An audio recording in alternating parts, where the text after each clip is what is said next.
Hello, everybody, and welcome back to the Bible commentary reading. Disclaimer: I am not a biblical scholar or a theologian. I'm only sharing what I have collected in order that you get a proper intellectual grasp of a verse or two. And right now, we're focusing on one verse, which is Proverbs 1, verse 10. And in the previous videos, we have seen a lot of people that has to say about this particular verse, and it's just showed us that it's got a wide, nuanced application of it. So we're going to continue where we left off by reading what W.G. Barrett has to say. And I hope you guys can hear me all right because I don't have my headsets right about now. So I have to rely on the computer's built-in mic. So here we are. So, uh, yeah, I mean, this is a very simple verse. So we're looking at my sinners, oh no, sinners, my goodness, my son, if sinners entice thee, consent them not. And here we have uh, what W.G. Barrett has to say, entitled Youth Counsel, concerning verse 10. And it says, the text refers to another state of society than that in which we live. Life is a scene of real and daily temptation. It's raining outside. Oh, I think you guys can hear the rain. I hope not. Whether a man wishes it or not, he will be enticed. The mistake of many is that they expect to pass through life without being tried. They are not forearmed. There is not any perfect escape to be expected. It is the necessary discipline through which man must pass. The knowledge and experience of evil is just as inevitable as the knowledge and experience of any of the ordinary affairs of human life. And God said it simply: in this world, you will have tribulation. And it's not just people who will spit on you, who will step on you, but people who have schemes that will appear kind, compassionate, and will validate you. So be careful, my friends. Sin doesn't always appear in all its dark colors, and it will do whatever it can to get through your ears and mind smoothly without eliciting alarm. It will validate you, it will make you feel good, and it will make you feel as if you are without sin. Before I continue, let's see who's in the side chat. No one else. So, oh, hey, Christian Carpenter. Yeah. Oh, it's does it sound better than my headphones when I had my headphones? Well, it's nice of you to chime in, my friend. Thanks for stopping by. All right, let's just continue. Second, there is one period of life more especially exposed to temptation than others. At first sight, the temptations of youth seem to be at variance with the general principle that as a man's day is so shall his strength be. Youth's strength and youth's day often seem to be very disproportionate. It seems hard that youth should be so severely tried. The generosity of youth is tried by the callousness and coldness of the world. The guilelessness of youth is tried by severe lessons. Friends fall off and depart like swallows in the winter, when we seem to need them most. The purity of youth is tried by having to go forth into the world of real and actual impurity, to make venture in its own strength against it all. Three, in society we find many persons whose chief delight it seems to be to throw temptations in the way of youth. Yes, ladies and gentlemen, or let's say specifically to the younglings, or even myself, who is just 3 years before reaching the big third decade. Uh, no sooner does a man go astray than he strives to drag others with him. It is done by ridicule or by sly suggestions. So yeah, there is this instance where even your own friends or let's say people that know you or go to school with you, or any of which that are within tangibility of your acquainted relations, they will use peer pressure into getting you to do things and rather have yourself band with them instead. I mean, that's really common, and we've gone through that in the first and second and third video.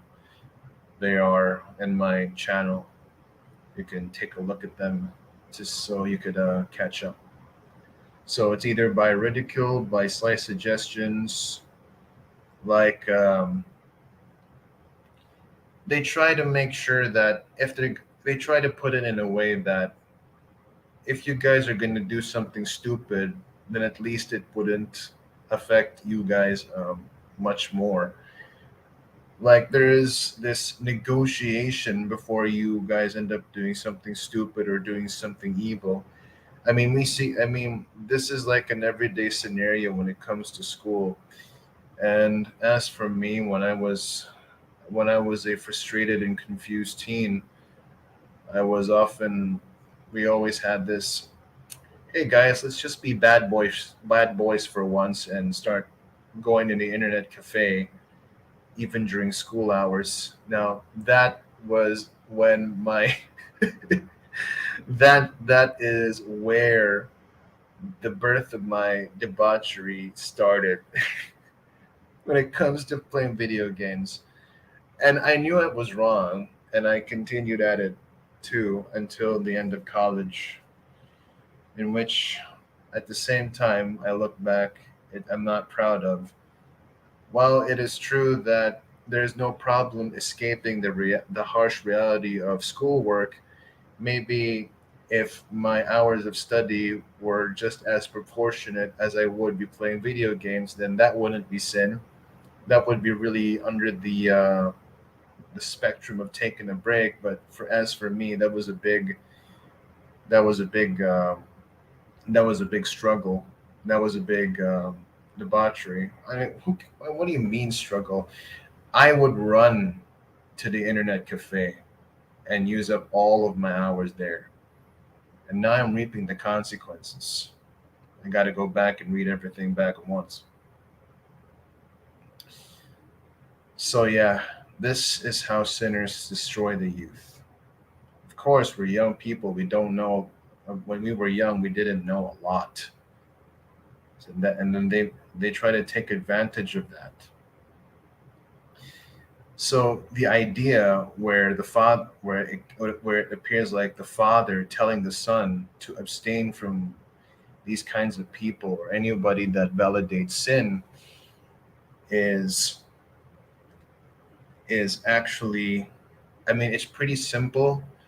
And as teens, or like just really wild younglings, we didn't appreciate it much, and we thought we could get away with it. You could get away with sin. But as an adult now, I look back and wow. I mean, there's nothing evil about playing video games, except in the midst of me playing video games, I'm disappointing my parents, disappointing everyone that is looking up to me.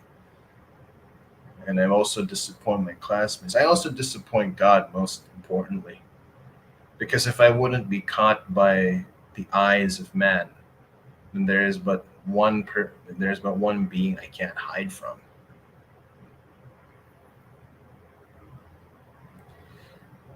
While he left me there to my own predicament, I would say it was still merciful because he didn't just kill me right off by engaging into this debauchery for almost 8 years. And so you guys should know that when I read this, I don't just try to decipher what the big boy is already saying. I also see myself in these commentaries. Anyway, moving on. The dangers to which the young are exposed. Now, there's more that I could reflect with. Youth is the most interesting and important period of our moral probation for eternity. And the young begin to be freed from the parental authority and discipline which restrain them from the practice of vice. There they were then called in some measure to think, to judge, and to act for themselves. Then the principles early instilled into their minds are to be brought to the test of trial. Young men may be exposed to the baneful influence of bad example, to the force of ridicule and the power of persuasion. See, my, my son, if sinners entice thee, consent thou not. The young are enticed by setting before them splendid and seductive representations of the riches and enjoyment with which vice is accompanied. Third, the young are enticed to the commission of vice by concealing its native deformity, sedulously endeavoring to diminish impressions of the danger with which it is attended. You see, sin has a way of covering its end means, in that of which there is no need to make use of one's metacognition to try and see or reflect in an investigative way that if they're going to do this, what and as to as to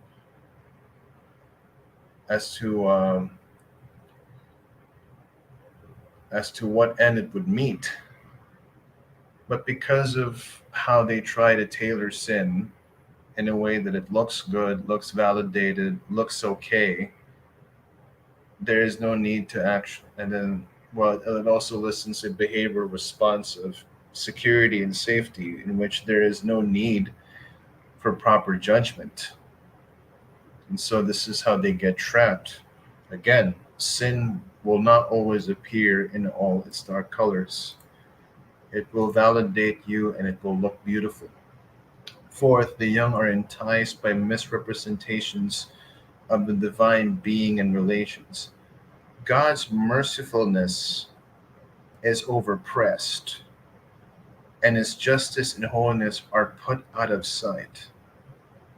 Yes. And you tell me how this doesn't kill free grace, how this doesn't kill those Christians who are up in the nice culture, not calling people out, just circle jerking others, just validating each other, patting themselves on the back. Well, I tell you, Jesus didn't do this with his disciples. He gave credit to where it was due. But by all means, I'm pretty sure the disciples were often rebuked by Christ. God will never let sin go unpunished. And that I can attest to that, ladies and gentlemen, because the part where King David, who, I mean, in the genealogy under the first chapter of Matthew, let's say you didn't read Samuel just yet, but then you see David's name, and then you had King Solomon, and it is recorded as and David's. I mean, David had Solomon, but he made it a point that it wasn't really his son in a way because it was not of Solomon's. It was not of David's blood. So, kind of like it's telling me or let's say it would at least intrigue you to go back and see how Solomon was conceived. But for those who haven't looked into that, I'm gonna give you a painful spoiler. It all began when a woman was showering. That's all I can give. Next, The Foe and the Fight by William Arnott. First is the danger of sin. The sinners that entice from within are the man's own thoughts and desires. See? Now we have a metaphorical comparison or a metaphorical, um, we have like a metaphorical exhortation of the verse. And the man's own thoughts. Huh. So after all this time, I actually looked at them as real people. But the thing is, we can see bad guys. That's the thing. We can see bad guys. We can see people doing bad things. So if this is to be the actual hermeneutic, granting that, then we don't. I mean, sin takes advantage on our lack of doing self-reflection. So let's continue. The sinners that entice from within. Oh yeah, well, from within, of course. That I missed. From within are the man's own thoughts and desires. There is quite an army of these sinners in a young man's breast, not to be confused with woman's sexual characteristics, but this just means the chest. Thoughts open up the way and prepare a trodden path on which the man may follow. This is temptation. A gossamer thread is attached to an arrow and shot through the air unseen over an impassable chasm.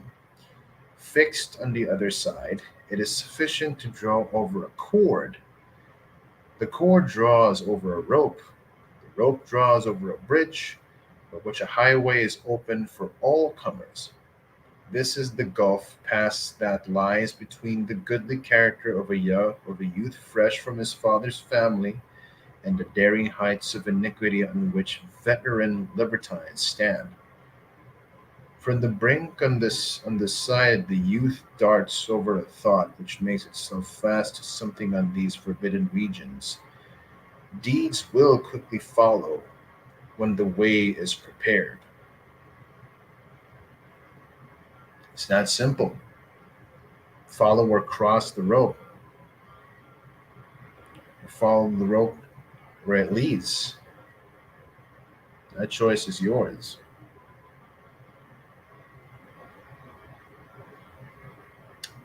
Are you going to stay put or embark to know where the rope leads?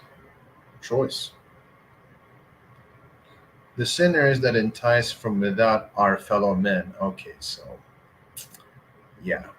But I did say if this being the case. Yeah, I'm sorry if I made that hermeneutical claim. So no, I mean that hermeneutical assertion. So the sinners that entice from without, which is outward, or let's say not within us, are fellow men who, having gone astray themselves, are busy leading others after them.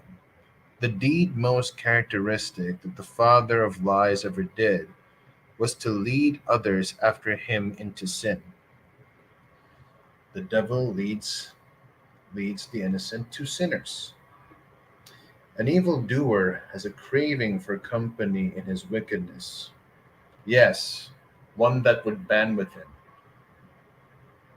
which somehow equivocates to already validating the person.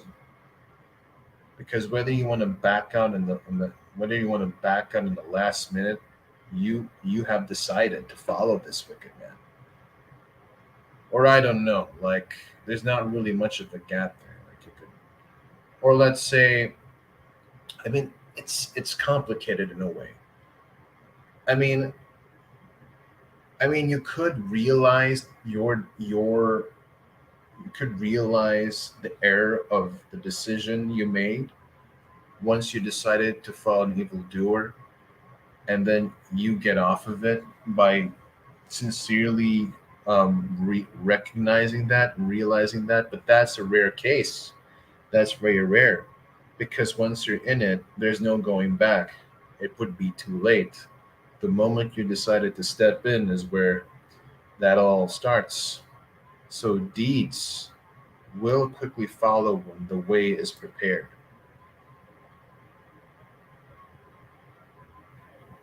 Mhm. By a natural necessity, the licentious recruit among the ranks of the virtuous, the drunken among the ranks of the sober. It is a power of nature that is taken and employed to enslave men. Men are gregarious.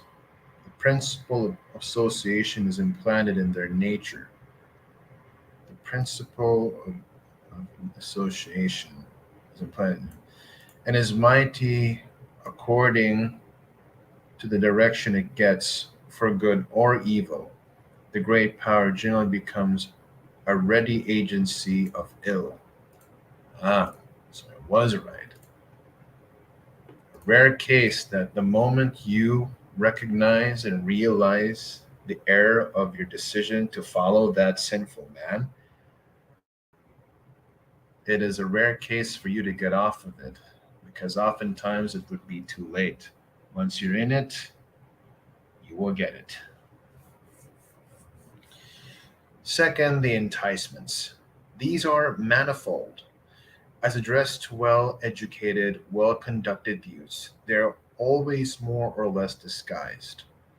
The tempter always flings over at least his ugliest side some shred of an angel's garment.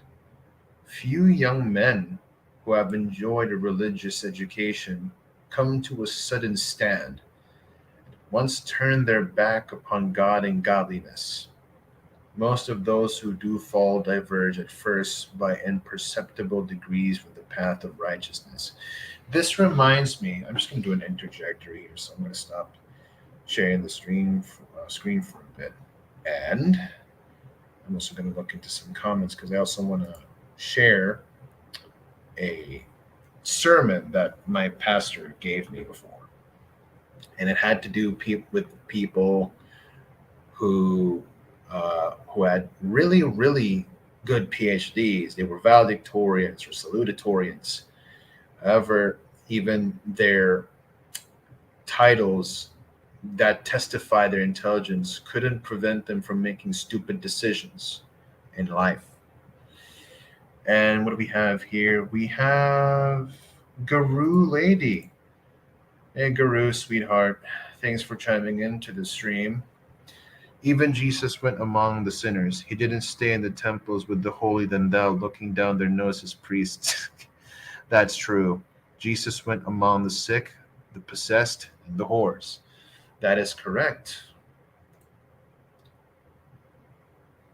He came that we may have life and that we may have it more abundantly.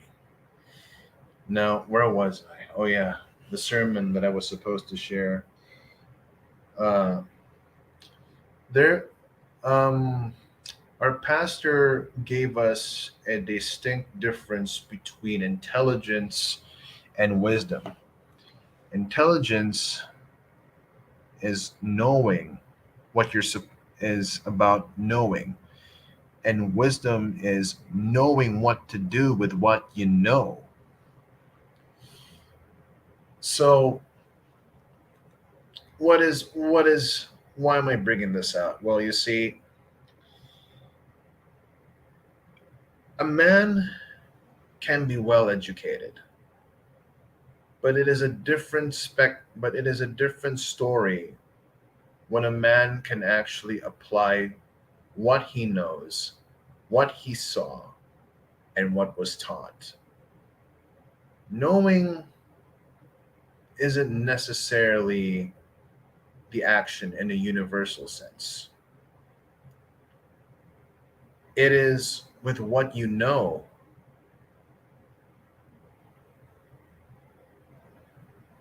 You end up. It is doing with what you know. Rather, sorry, I spazzed there for a bit. It is about doing with what you know. And we have seen people who know a lot of things, and they've used it to meet their agendas, to meet their means. Some have used philosophy to get around and find loopholes in the justice system. Others have used it to actually catch the bad guys or actually practice justice, in which it's not, in which it's actually more about justice and less about the win or lose, the concept of winning or losing. And we have seen people who have used science to meet their means, to meet their agendas. We have seen it used for good, for the advancement of humanity, and we have seen to the destruction of it, the excess of it, the excessive use of it in terms of negative instances where you have weapons of mass destruction, poisons, biological warfare, no, biochemical warfare, you know what I'm saying? Others have uses in the spectrum of good. I'm not saying that weapons are bad as a whole. Some have used it to protect their country, and some have used it to actually go on and bring upon some sort of expansion. What am I getting at here, folks? Knowing a lot of things by itself won't prevent you from not thinking twice and ending up doing something stupid or doing something unthinkable. Because it is when we fail to self reflect and see where our decisions would end is what kills us. And we don't do a lot of that. Perhaps even in prayer, we don't do a lot of that. Now, why am I saying this too? Because again, sin does not always appear in its dark colors. It will make itself look beautiful, and it will validate you. It will make you feel great. You are the hero of the story, without you knowing that you are so lost, you don't even know you are. That is where that is the instance where that bright light doesn't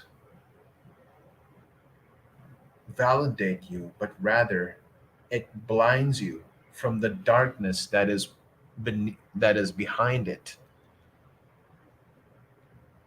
And Satan will always appear as an angel of light. Man looketh at the outward appearance, but God looketh at the heart. He knows he knows the darkness that's in you. And I'd rather know, or we Christians, we should rather know what darkness resides in us than the blinding light that flatters us, preventing us to see what is needing of self-reflection.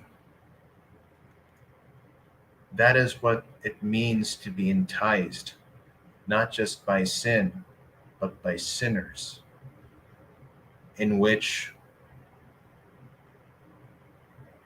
they will not elicit alarm. Because if it gave you a negative instance, then you would react. But it doesn't do that. So we ought to be careful. We must stay humble. Only by that only by that we will learn to be gentle and look deep within us. Anyhow, let's continue. All right, so here we are. The importance of the ancient rule, obsta principis, resist the beginnings. Interesting. Obsta principis, resist the beginnings.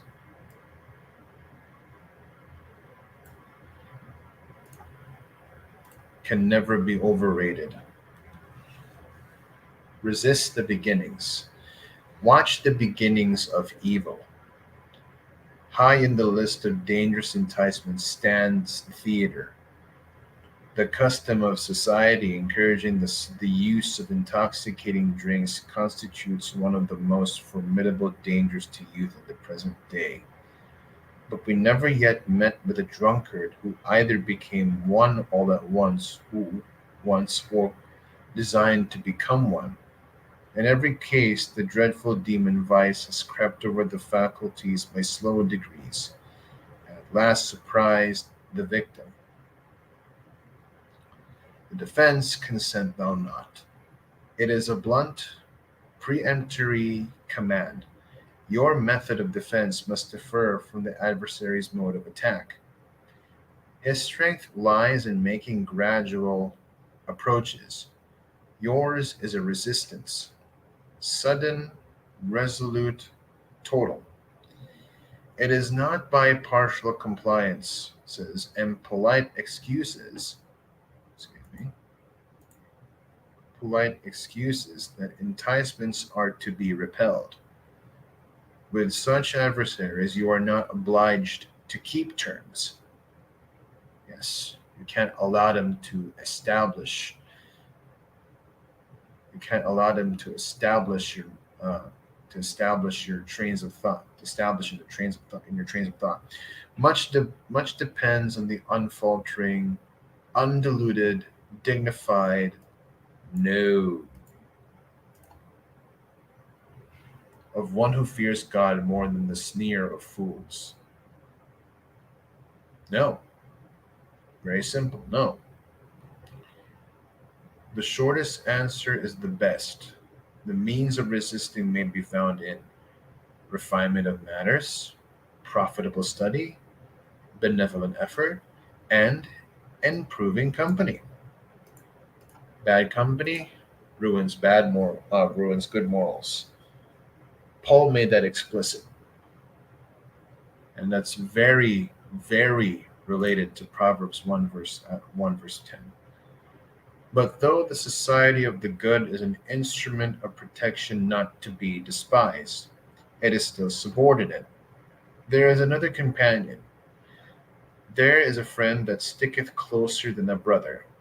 You cannot fight the enticements of sinful pleasure in your own strength. Under the captain of salvation you may fight and win.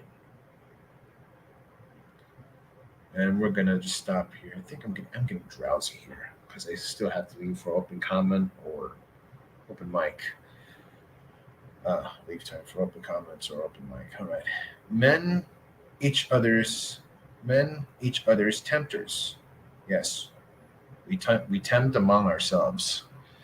There are two worlds from which temptation reaches us: the world in which we live and the world below us. There are two classes of beings who act as tempters: devils and men. There is, however, but one class of characters. Sinners alone can be tempters. We do not know how the first sin originated. Sure about that, S. Martin? Well, not to be rude, but I think we've seen it.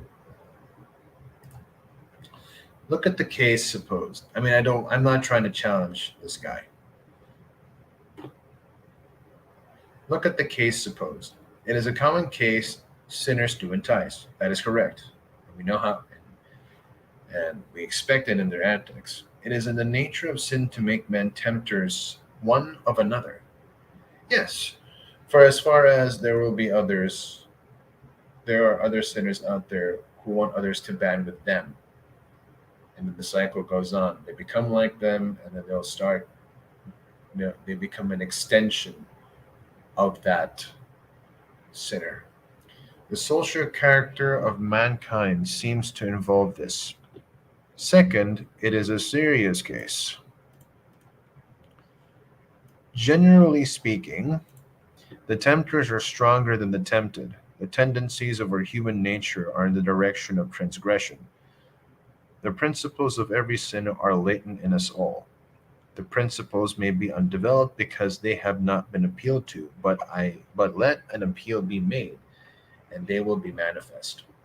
Temptation is presented to a nature more or less susceptible. See that? Not all, like I said, not all the time. Sin will always show itself in all its dark colors. It is by no means a hopeless case. There is one who can be a refuge, a strength, and a present helper. Yes, we need God's power and the working of the Holy Spirit to help us combat temptation.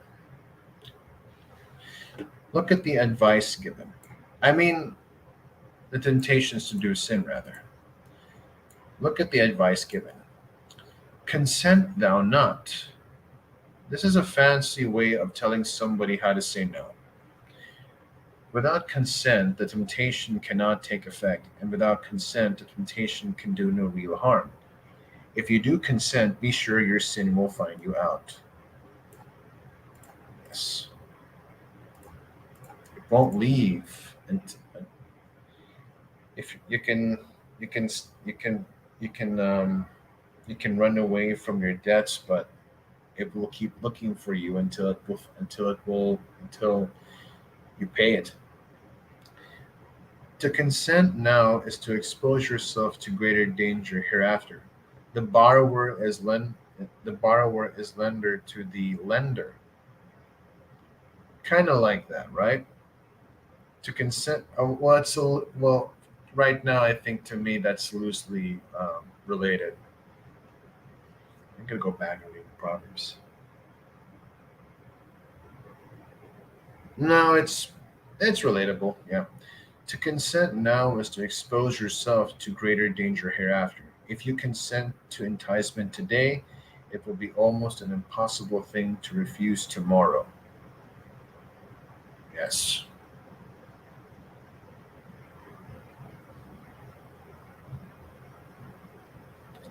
Well, we're just going to end here because I'm getting drowsy, guys. And I would also give myself a beverage, help me just put myself to sleep faster. So if anybody wants to get in with open mic or anybody wants to just talk, I'm going to post the link in the side chat right here. Right? Um, I will be right back. I'm just going to go get myself a beverage. Let me sleep. Be right back.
Oh, no, that's okay, Guru.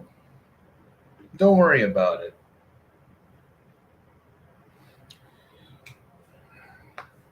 Don't worry about it, Guru.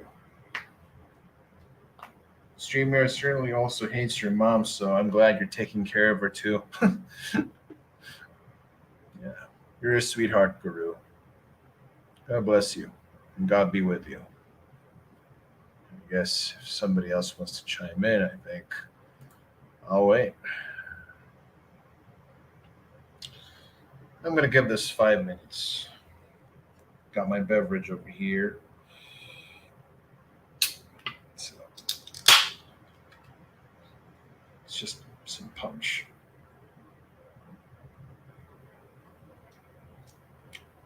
Mm, wow. This is strong. Oh, it's like soda. I will. I will love my face. Thank you, Guru. You never know what psychopath is just going to take your face one day. Or not just a psychopath, maybe just a sore loser that needs validation. So if they can't handle you, they're just going to, if they can't handle what's good about you, then they're going to make an issue of the things that make you look bad or are bad about you. I mean, that would be the only concern of a gossiper or slanderer or reviler. But yeah, I'm gonna highlight that. I'm gonna highlight your comment. Show your face, you filthy fraud. I don't think so. And you don't know me. Tell you what I am gonna do is give you guys a treat. Now, a while ago, I was challenged by prominent people in the comments section. I'm not gonna disclose their names, but they know who I am. So what I'm gonna do, I mean, no, it's not here. What I'm gonna do is go to a YouTube channel which I know and love, and bring out a community tab.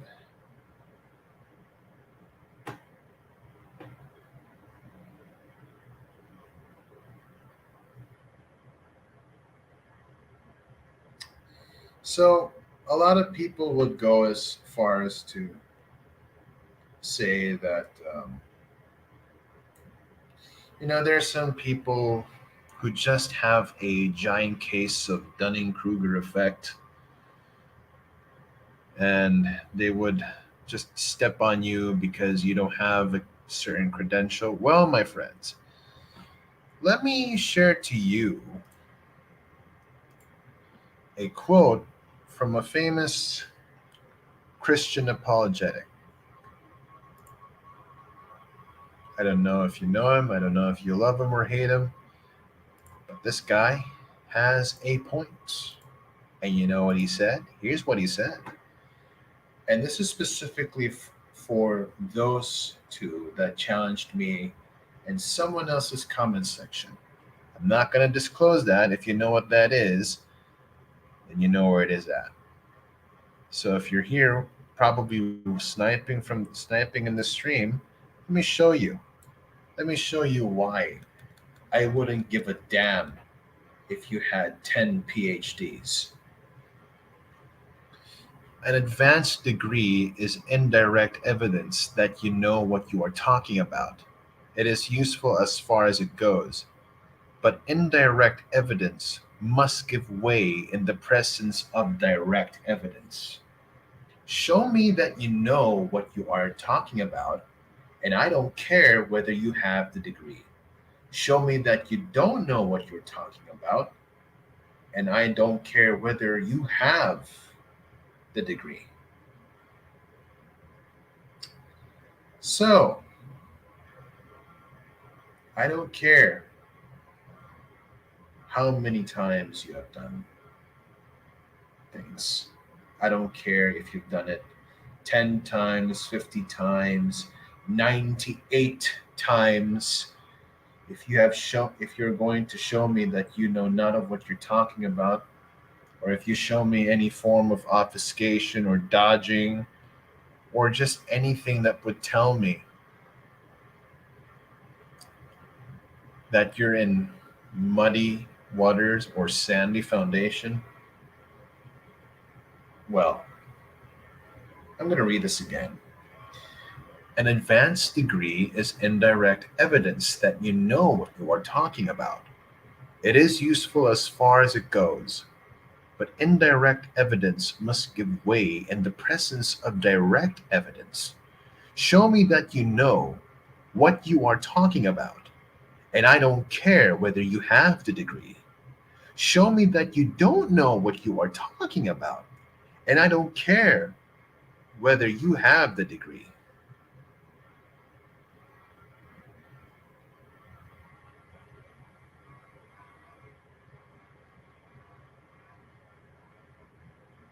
Tim McGrew, ladies and gentlemen.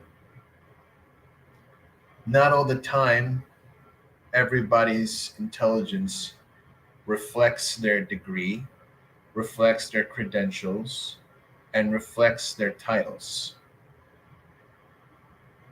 I may be a graduate of physical therapy, but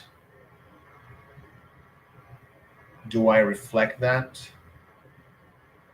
And if anything, I don't just want it to be a title. I want to be able to live it up. But oh, some people just think they could just shove their credentials in your face and tell you, respect me. Do you know what this talks about? An appeal to authority.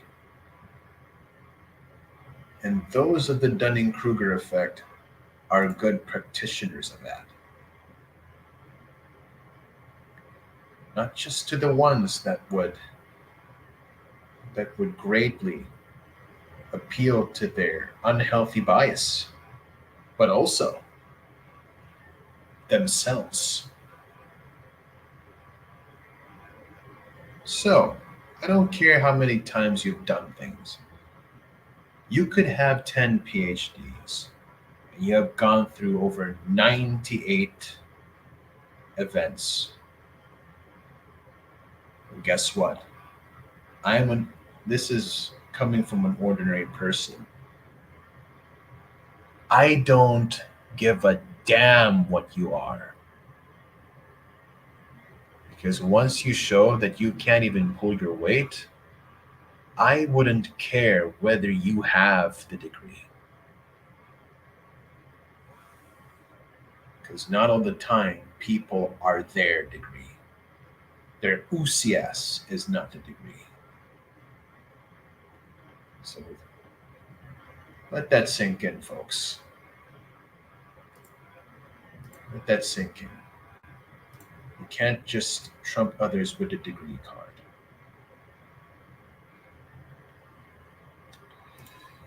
Okay.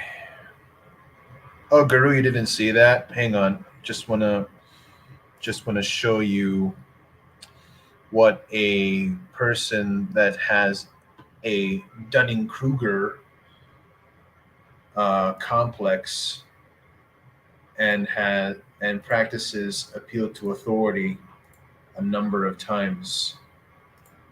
Practices Dunning-Kruger um, uh, int- int- I want to show to you what a person who practices appeal to authority and Dunning-Kruger intrapersonally. So right now you're watching. Here it is. An advanced degree is indirect evidence that you know what you are talking about. It is useful as far as it goes, but indirect evidence must give way in the presence of direct evidence. Show me that you know what you are talking about, and I don't care whether you have the degree. Show me that you don't know what you are talking about, and I don't care whether you have the degree. You see?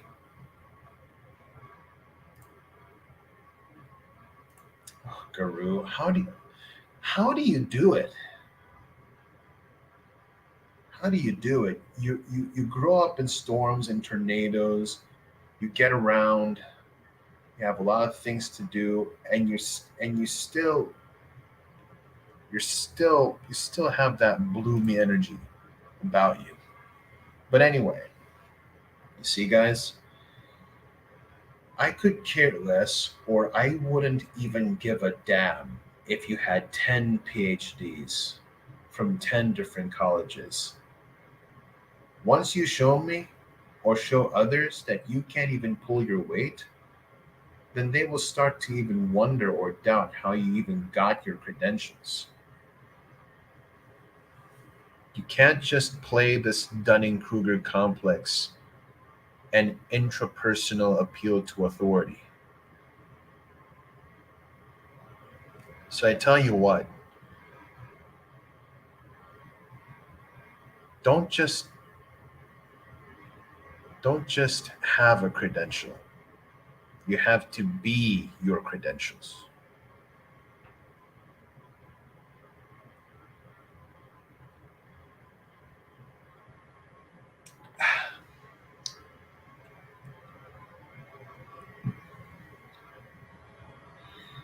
Well, if that's no one's going to come up, and well, Guru, thanks for staying around.